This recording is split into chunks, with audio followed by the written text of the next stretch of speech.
Okay, good morning everybody and welcome to the Teaching and Learning Breakfast Session hosted by the Teaching Innovation Unit and coming out of University of South Australia. Before we start, I'd like to begin by acknowledging the traditional owners of the land on which we meet today. In my case, it's the Kaurna people of the Adelaide Plains, and I'd also like to pay my respects to elders past and present. My name's Stuart Dinmore. I'm an academic developer with the Teaching Innovation Unit. And this is a part of a series that we regularly run about once a month. We've been running it for about 5 or 6 years now, where we look at topics in teaching and learning. Obviously, things have been a bit altered for everybody recently. We normally run this as an online and face-to-face session, but we thought, let's do it online and talk about online learning. And it turns out it was quite a popular topic for some reason. So great to see you all there. So I'd really like to thank you for supporting this breakfast session as an online only event. For those who regularly attend this session, we're normally all eating breakfast together at this time. So I hope you all have a nice drink or whatever it is you have at whatever time of day it happens to be. And I really hope you're comfortable, and I hope that your family and friends are safe and well, and that you're safe and well during this pandemic. And I hope everything's going well for you. Just a little bit of housekeeping. You can see on the slide there, if you could keep your mics and cameras turned off, that'd be greatly appreciated. If you've got questions during the session, please type them into the chat window and we'll try and get to them. But as you can see, there's quite a few people here today, so I'll pick the questions that seem to get the most traction, and we'll go for those. And obviously we can talk afterwards about, I can email you and contact you if there's any questions that don't get covered. And I'm obviously recording this session, so every person who's registered will get a recording to the session after we're done. So I'll switch to the cameras now for our two presenters. And I'll introduce you to Dr Simon McIntyre from University of South Australia, and our own Dr Negin Mirriahi from UNISA, of course, and they'll be our two presenters today, and we'll be in discussion. So I'll just share, if I just turn this off.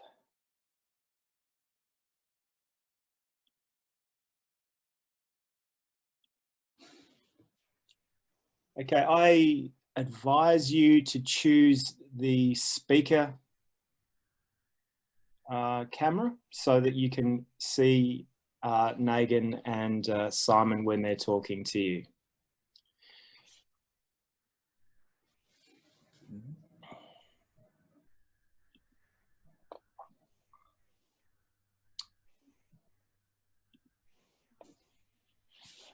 Okay.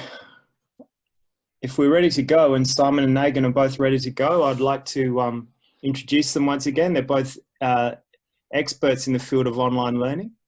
And thank you both very much for your time this morning. It's really appreciated. Simon has made the effort to go into work this morning at UNSW. So thanks very much for that, Simon. And I like the jacket you're wearing. You look very professional. Thank you. And Negin has good NBN at home. So she's managed to do that. Thanks very much for being there, Negin. So the way we'll do this today, we have some questions. I'm going to ask some questions of these experts, and they're going to talk through some strategies for excellence in online learning. And hopefully we can cover some pretty broad topics, and you people obviously feel free to type questions, as I said, and we'll attempt to get to those. So to begin with, we'll start with some pretty general questions, and we'll see what these guys have to say. So the first question I have for you both is, and take your time with these obviously, and you know what you're on about. So please tell us, what advice would you give to educators who are having to convert face-to-face classes to online? And obviously this is something that a lot of people are doing at the moment. Thanks, Stuart. I'll take a stab at the first question off the bat. I think it's important to recognize that the situation that we're in at the moment, so this pivot to online, this shift to online remote teaching, whatever you want to call it, is not really our normal. When we are designing online courses, they can typically take anywhere from 3 to 6 months, even longer, to build and to think about. And we've needed to rapidly shift our thinking from teaching face-to-face to teaching online. So I think we need to recognize that and recognize the situation that we're in, and be kind to ourselves in that process and be kind to our students. So while we are probably stressed about it, our students are as equally, if not more, stressed. So I think we need to consider the situation we're in. It's not our typical online teaching setup in terms of having the time to really think through what our course is about, from our learning objectives to our activities and our assessments and the curriculum alignment, and then thinking about what sort of technology as the tool can be used to enhance students' learning experience. We just don't have the ability to have that generous time to have those conversations and to think about that.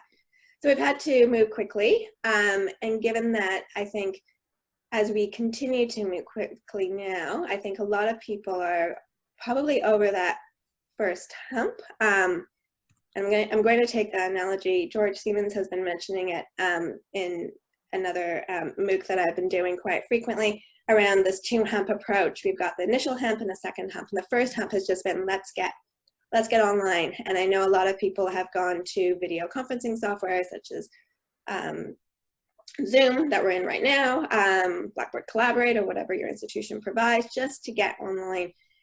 But we're now starting to think about that second hump, that next semester, that next term. What is that going to look like? Is that going to be fully online? Are you going to be back in the classroom? Is it going to be blended? And some of that we just don't know yet. So because we don't know, we can start at least planning for online. So I think the very first, to your question of, strategies to get online, it's really thinking about the situation. Right now, just getting over that hump, what can we do to be able to facilitate learning for our students? And if all that is some synchronous Zoom sessions, then that's okay. Thinking about next term or next semester, now it's the opportunity to be able to think about your class, your course holistically, and to say, well, what aspects of it are best delivered synchronously? That might be teamwork, that might be some active learning, and what aspects of it could actually be just as effective or even more effective asynchronously, whether that's through the use of discussion forums or wikis or blogs and the gamut of different online tools that are out there that I won't get into. But it's really now that opportunity to sit back, reflect on your course as that reflective practitioner, to say, all right, I got through this, initial panic. What can I do now? I'll hand it over to Simon, who's nodding and really wanting to get into this conversation. No, you've left me nothing to say. No, I think you covered a lot of that there, but I guess I would agree with you about recognizing the situation. And in our institution, we saw a lot of people do exactly what you've said. Quickly translate their live class into like a 3-hour session on Zoom or Teams or something like that. One of the things I would agree with is that balance between synchronous and asynchronous. So we've seen a lot of bandwidth issues. I myself am at work, as Stuart mentioned, because I just can't handle it at home. I don't have NBN, and the large days full of Zoom meetings just consume everything I've got in terms of bandwidth. The other thing I would say, though, is we're all in this together, and that sounds like a television commercial. But what I think has worked really well is actually forming places where staff can connect and share ideas. So we've done that in our institution. We've set up different teams areas for our staff, and a lot of brainstorming's gone on. How can I actually solve this particular problem? How could I deal with this? And we've seen that that's really created a strong bond, and it's helped solve so many complex problems. So my top advice would be to say that you are amongst colleagues. Many people have fantastic ideas, and don't be afraid to seek help.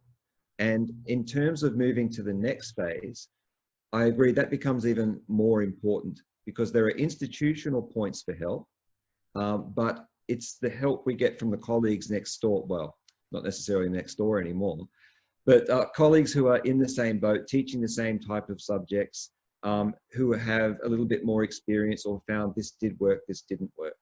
But I'd be really conscious about things like contingency. What happens when things go wrong? What happens if our students are in the middle of a test and Blackboard goes down? And of course, that did actually happen, like last week. Think about things like permissions for recording. Many of our staff were actually wanting to record tutorials that were happening live, but there are ethical issues there around consent and how do we deal with that. And another thing I would say that's critically important is to develop a strong communications plan. So don't assume that your staff, your tutors or your students know how things are supposed to work in the online world that they've suddenly been thrown into. Make sure you clearly explain what the expectations are. Point out where to ask questions. Make sure that ground rules are developed and shared and agreed upon. Those sorts of things can make a really big difference. And acknowledging the struggle, acknowledging that we're doing the best we can and we're here with you students to help, has gone a long way in our particular case.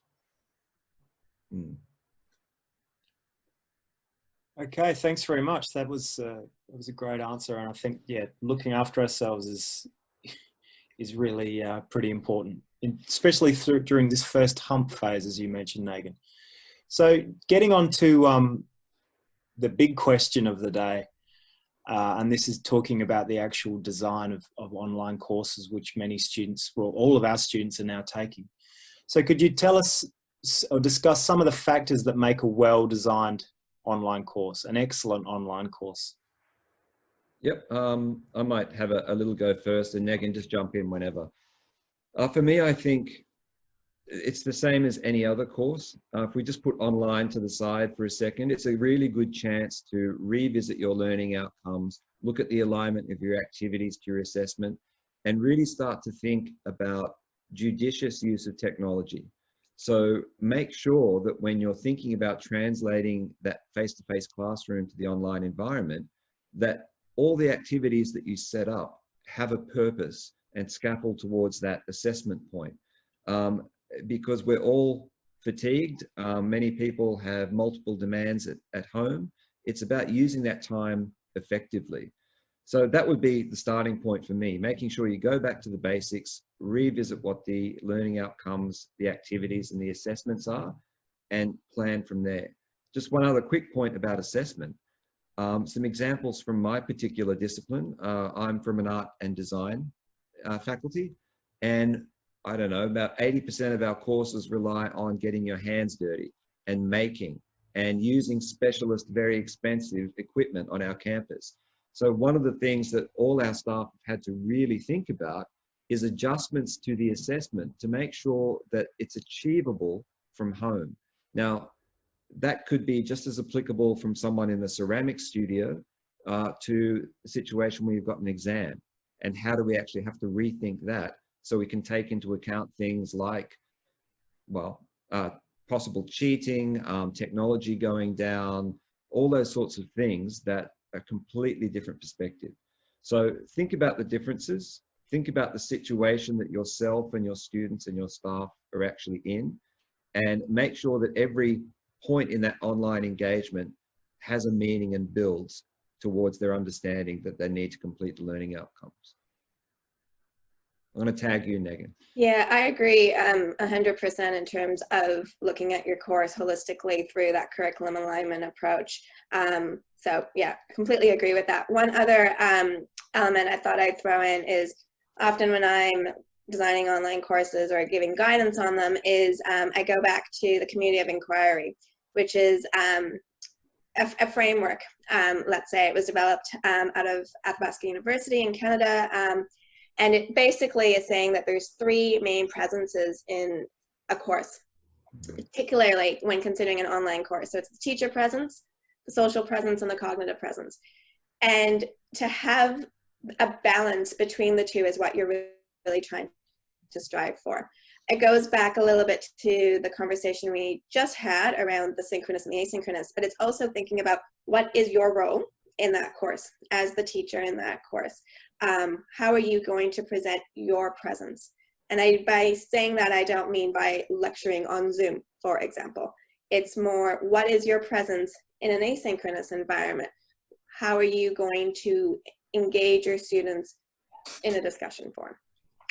How are you going to engage your students and build rapport? In this term, at least in Australia, we kind of hit this halfway through. So many of you had already established a bit of rapport and engagement with your students face-to-face before you transition to online. Next term, you might be going in straight off the bat online. So from that, how will you establish a bit of your presence and your personality in the course? Alongside that, how will you establish the social presence and the student-to-student interaction that happens? Where is that useful, and how will you help facilitate that? And then the cognitive presence, which is the students constructively building their knowledge, engaging in activities, and learning what they need to learn through the course. So it's those three different presences coming together, and I like that particular framework because it reminds me to make sure I consider the three of them. Yeah, I mean, we can talk about particular strategies of how you might do teacher presence or social presence and cognitive presence. There's various different ways you can do it, but it's having that look at your course and saying, is it too heavy on the teacher presence side? Do I need to build in some social presence for my students? And then how do I do that? And I think on that point, thinking about the rhythm of how time is used is really, really critical. So a lot of staff here, as they've done the back half of the previous term, have been literally sitting down for 3 or 4 hours straight with a captive audience of students.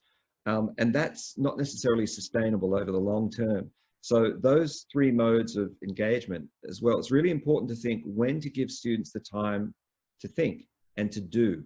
And I remember when I first started teaching online, I had that sense of panic, thinking I couldn't see students doing everything at the same time on the screen. But you've got to really understand that if you're balancing those three types of interaction really well, there will be times when you know when to come in and spin the top, so to speak, to keep things moving. And one of the things that can quickly kill an online community is if students are feeling that no one's listening to them or that the contributions aren't acknowledged. So setting up a rhythm where you know where to come in and acknowledge things. And if it's an asynchronous discussion, I would do that semi-regularly and make sure that I refer to students' names in my reply so that they can see I've acknowledged and woven their answers into a resolution. And to actually, as you said, give students the permission to actually be engaging with each other so that the onus isn't on you as the teacher 24 hours a day.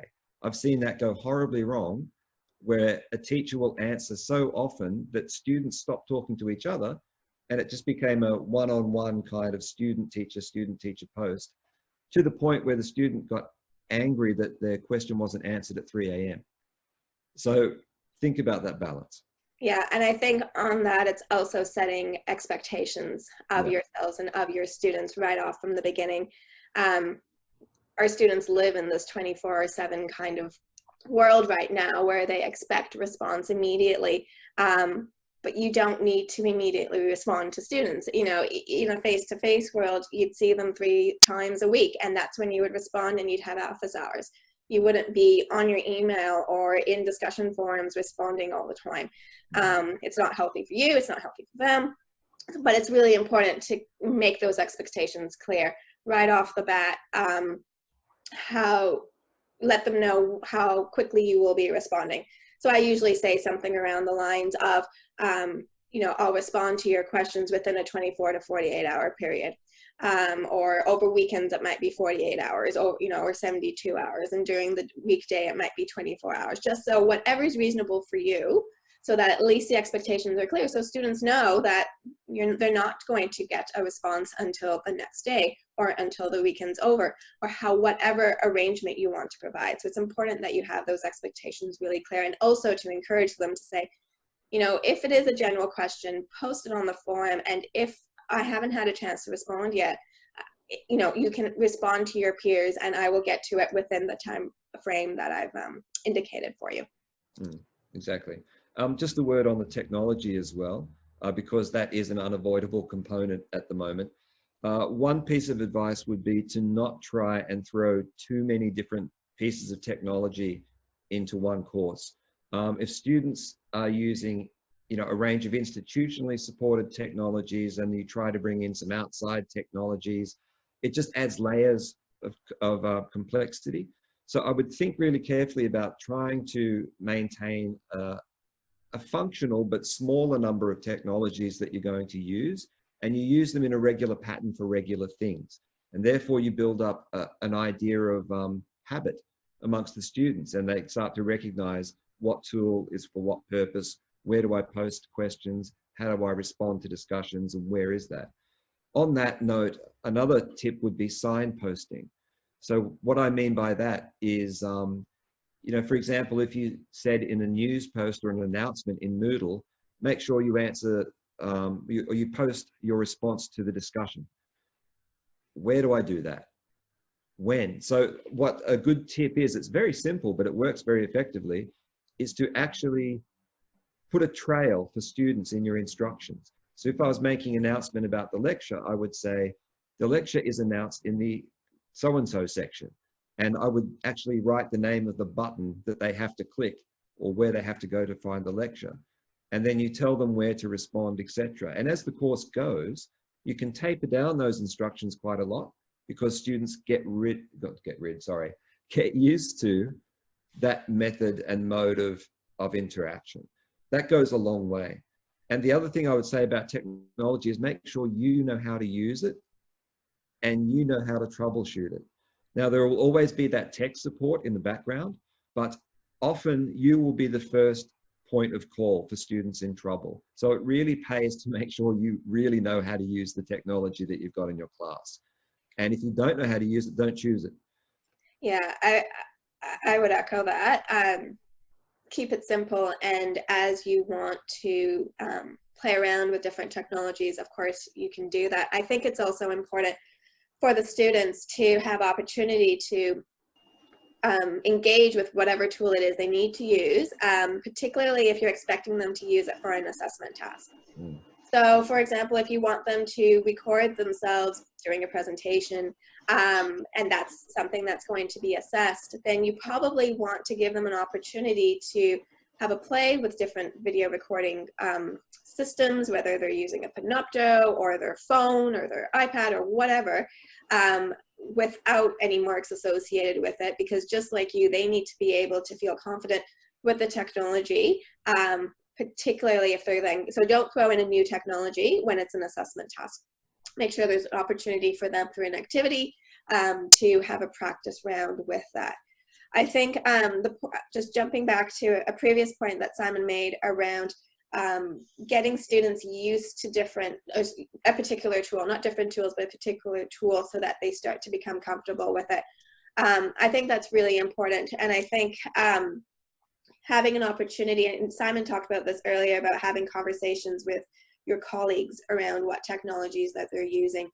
If you imagine the student who's taking, 4 different courses at a time, and if they're using different tools in different courses and learning them all at one time, it can get quite overwhelming. If someone's using a wiki and someone's using blog and somebody else is getting their students to do fancy recordings. So it's taking that opportunity to talk to colleagues and say, well, what kind of tools should we as a program start implementing this term? Let's just pick 1 or 2 and choose, the ones that are obviously appropriate for your learning outcomes in your course. But then that way the students, as they go through the program, have an opportunity to engage with those tools. And as they do, they'll start to develop an understanding of how it supports their learning, and start to at least build a little bit of that intrinsic motivation to engage with it. Discussion forums is actually a good example, because we know it's sometimes hard to engage students in discussion forums. You put it out there and nobody engages, and it can be quite frustrating as a teacher. It's again providing a bit of opportunity for students to start realizing the value of the forum, the value of connecting with their peers and collaborating. You might want to build in an actual teamwork project where they need to collaborate in order to achieve something in the end. You want to look at the questions that you're posing and making sure they're pretty open-ended and not closed. Getting in there and responding to students without giving the answer, but prompting further discussion. Gradually, as they engage in that sort of method of communication, which is likely very new for them if they're new to online learning, it is quite different. And it can be quite overwhelming if they don't go into the forum, unless once a week, and there's a lot to read. It's again, building some of those online learning skills of, looking at the forum regularly, making sure that way they're not overwhelmed. So those sort of things. It's just that approach to, think about which tools you're going to use. Don't use too many. Talk to your colleagues and make sure it's a bit of a programmatic approach. Actually, I just wanted to quickly point out, if we've got time, there's been some questions in the chat as you've been talking about language. So students who might have English as a second language, etc. Jane, I think it was, made a great suggestion, which I completely agree with. It's about setting expectations for different areas or different parts of contribution. So as Jane said, you don't have to require an essay style approach in a discussion. You can make it very clear, this is an informal brainstorming area. Don't worry, just get your ideas out and engage. And we save the formal writing for the final essay or something like that. I think that's a really good idea, and making sure that students have time. So I've found with international students in my online courses, making sure that you give them that sort of time for responses, and it's a regular thing. It might be a week you've got after the lecture or something is given that you need to respond, and having that time to sit back and consider has resulted in a lot more engagement in that way. So yes, thank you, Jane. I actually think some good tips there. And we've also had some great things about breakout rooms. Rather than the students talking to you, let them talk to each other. As long as you've got a mechanism to bring that back in to their knowledge construction as part of that pathway to the assessment, I think that's a really good idea as well. Sorry, I just wanted to bring that up. I thought that was some good points. Absolutely. In there. There's probably a million more answers, but I think I'm tapped on that one for now. Okay, thanks very much, guys. No, that was fantastic. I was enjoying it very much. I forgot that I was actually meant to be asking you a question. I felt like I was participating, but no, that was fascinating. Thanks very much. We covered the topics I really wanted to hit around student-student interactions, and the framework for teacher presence is obviously a huge one that needs to come out of online learning. And yeah, they're the two things I really wanted to hit. Do you have any more to say on asynchronous and synchronous learning and how they can be built into the design, or do we feel like we've covered that one?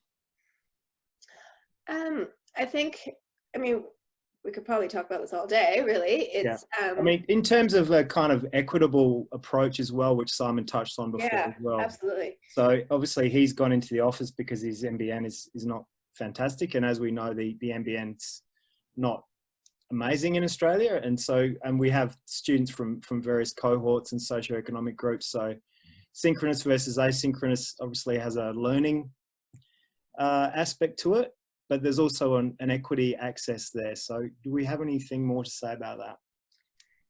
Well, asynchronous would probably provide a bit more equity across the board in terms of students can engage with the asynchronous activities when they're available to do so.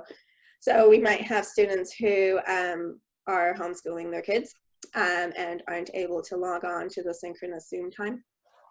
We have, students who don't have the bandwidth to do so. Students who don't have a quiet place at home because there's a lot going on, and the quietest place they got is to work in their car. So we have to be mindful of all of that. And then, of course, those with English as a second language. I like asynchronous, particularly for online learning, because part of online learning is the flexibility that it provides. And asynchronous even helps more with that. So if you have students from different time zones, for example, it's quite difficult to do synchronous, similar to what we're doing today. I know there were people that were wanting to join us, but just couldn't because it's midnight in London, for example. But asynchronous allows people to engage at a time that they can. The other element of it is that it gives people time to reflect on what they are going to say. So some people like to take that time, and it might be some students who English is a second language, but also those that English is their first language. It doesn't really matter. Asynchronous allows them to take the time to think about their response and provide a considered response that synchronous doesn't. Synchronous, on the other hand, provides opportunity for students to have that real-time conversation. So, you know, it goes back to kind of the time element that Simon was saying earlier, thinking about your course. What aspects of it really, really would benefit with a synchronous conversation? And that might just be once a fortnight.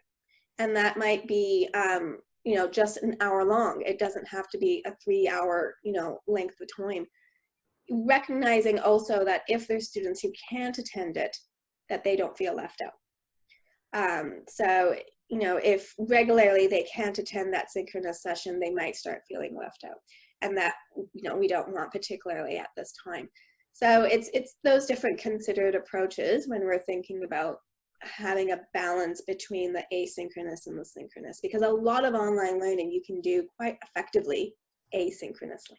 Yeah, I would agree. Like, I think this is great for that human contact.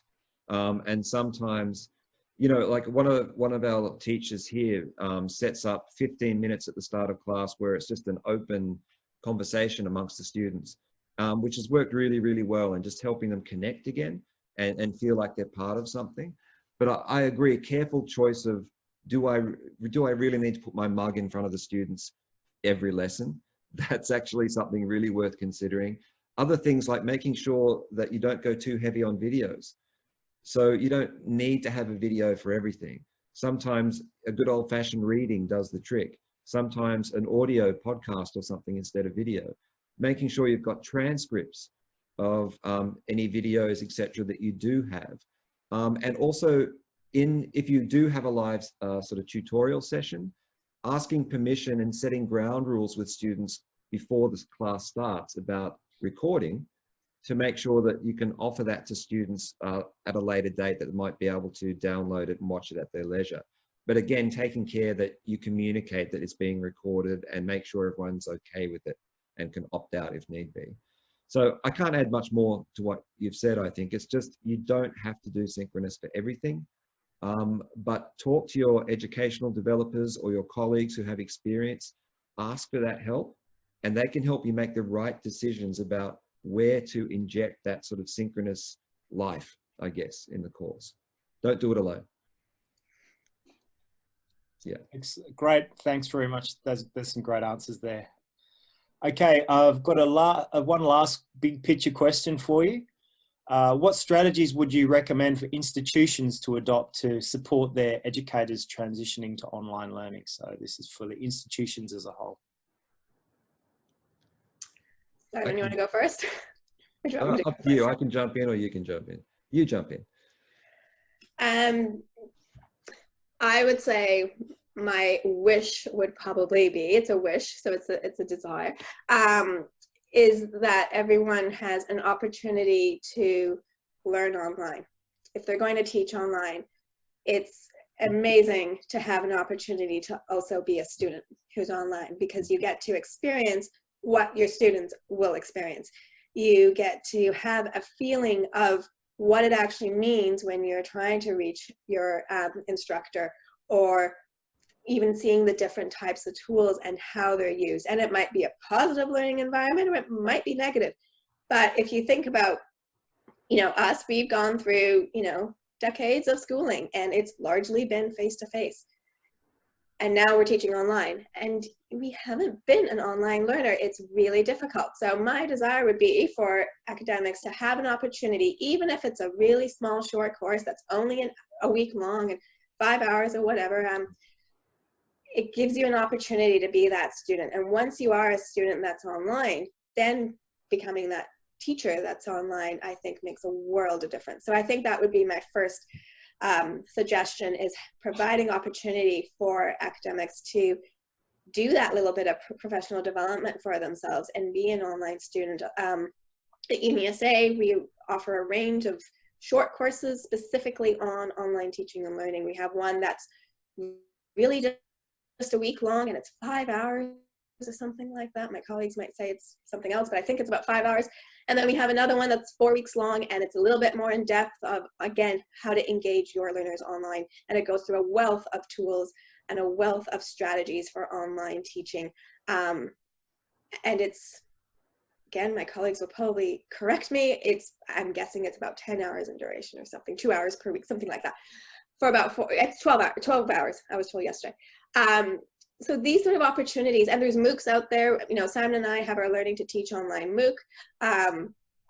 Again, giving an opportunity for people to be that student who's online, and then being able to take things away from that. I've been an online student myself. I've heard from people who have been online students and have then come back and told me how amazing that experience has been for them when they're then having to think about how they're going to teach themselves. So that would be my big suggestion. I would agree with that. The other thing I would say for institutions is make sure that you've got well-structured professional development in very small bites. So one way that we've been looking at approaching that is to identify types of online teaching activity or development activity and focus very small professional development seminars, or, like you said, very structured sort of self-help or structured sessions or courses around that, very small bite size. Again, I would just highlight that bringing all the academics together to work it through has been amazing in our faculty.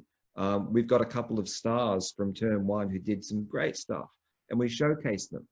And we actually got those guys to become the teachers to their colleagues and help them understand how they did it. And there's something in that where colleagues will often trust their closest discipline-related colleagues more than, you know, people in management or other ed devs. The other things I would suggest for an institution is to look at existing policy and procedure and start to think about how online starts to stretch it or challenge it. So I'm thinking about things like special consideration or late submission policies, or what happens when the internet breaks, which often isn't in policy or procedure, because what you'll find is that if something tends to go wrong, you'll find that your existing systems that usually deal with the admin side of all those requests starts to choke. So you need to have a clear plan that you can filter down to all your faculties and admin and student support to help them know how to filter and process those requests which don't fit the grid, which they won't. The other thing I think is making sure that your support is very easy to find.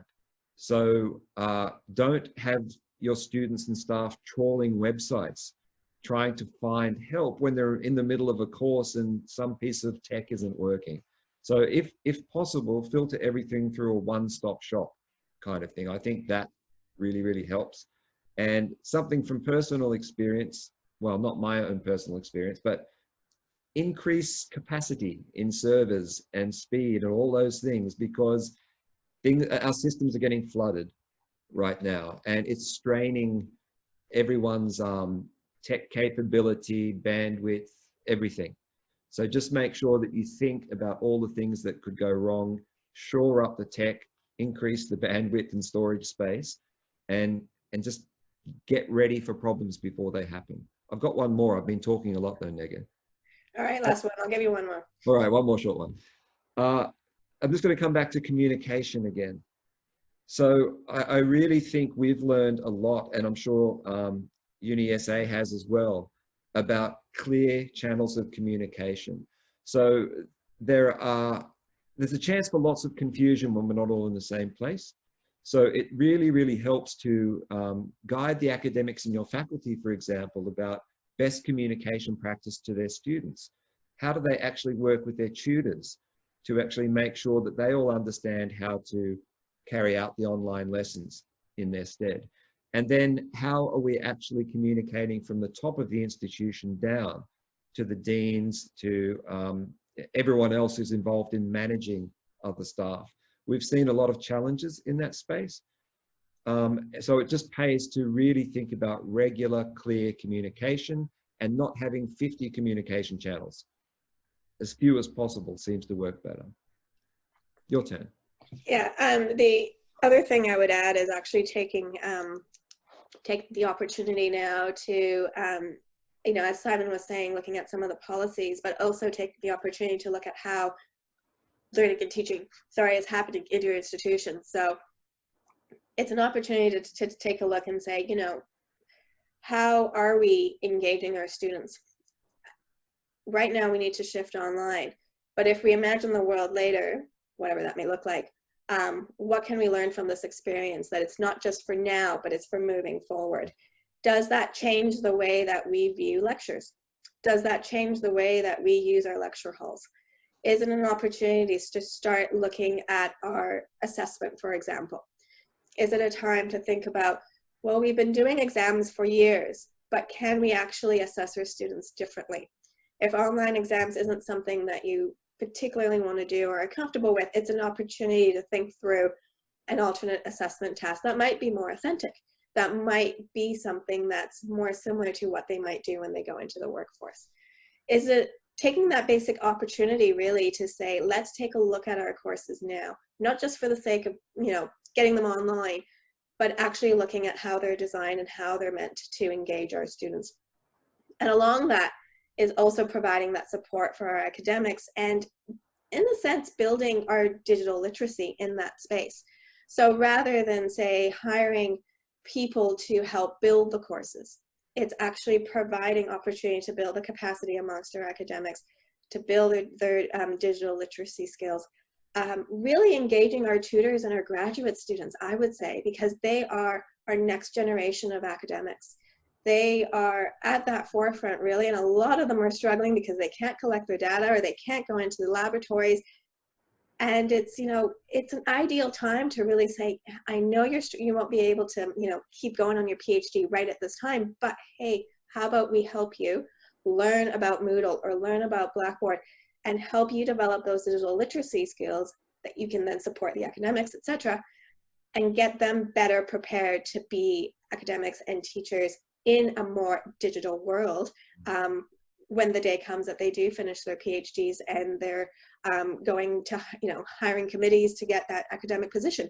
So I think it's taking that opportunity right now to, you know, look at our courses and the design of them and what can we change. And you don't have to make drastic changes, but little by little, and also engaging our academic staff, our tutors, our graduate students, and building digital literacy skills across the board.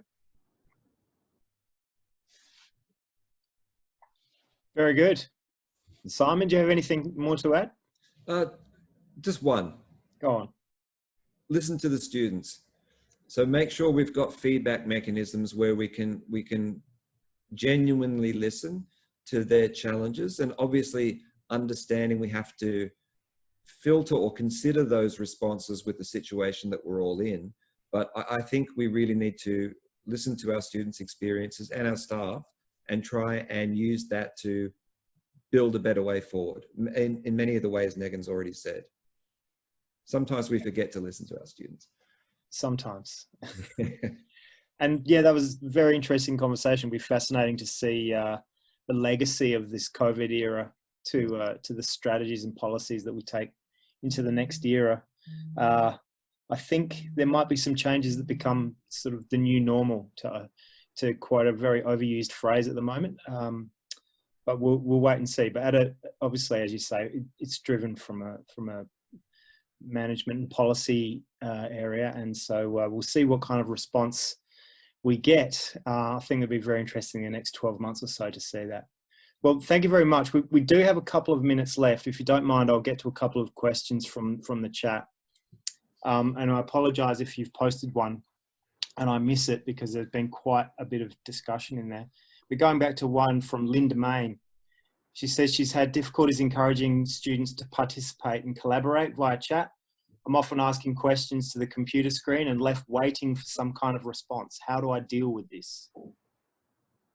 Actually, that's very familiar. I was hosting an education committee. I was chairing it the other day, and that happened to me with the other academics. I would actually thinking about the format of that particular activity. Maybe it's something where you could have an opportunity for staff, sorry, I was thinking about my committee again, students to have time to consider and respond later.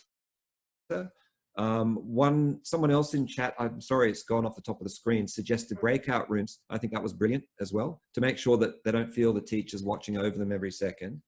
And maybe it's about starting off with some simple ways that students can respond at the start and then getting a little bit deeper.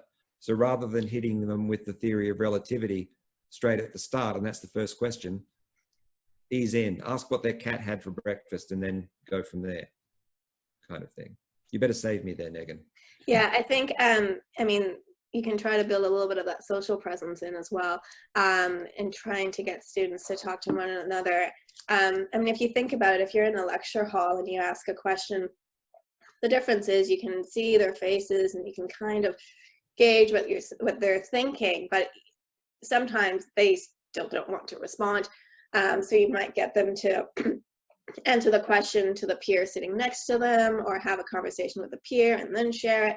So similar things could be used if you are doing a synchronous session with your students, where again, you can get them to have that conversation in those breakout rooms in smaller groups where they might feel more comfortable. You can use a polling feature. I think that was mentioned in the chat as well, as students might not feel comfortable actually talking or saying something.